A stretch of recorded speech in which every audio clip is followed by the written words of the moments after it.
Hello guys and good day. For today's video guys, ipapakita ko sa inyo ang tuloy-tuloy nating pag-overhaul ng generator number 2 at pinapakita ko naman sa inyo guys step by step kung ano yung mga ginagawa natin sa pag-overhaul ng generator.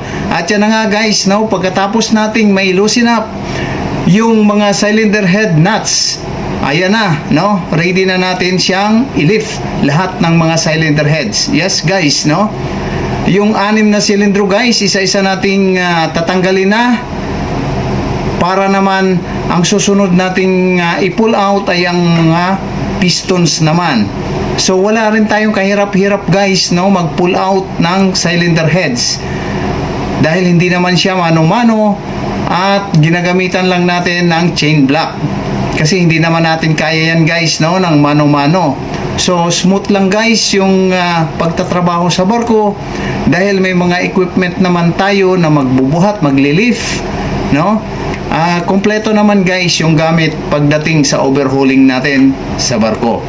So yan guys yung sinishare natin sa lahat at ipinapakita natin ang mga ginagawa natin sa barko. So guys, if you found this video interesting, please like, share, and follow na rin for more.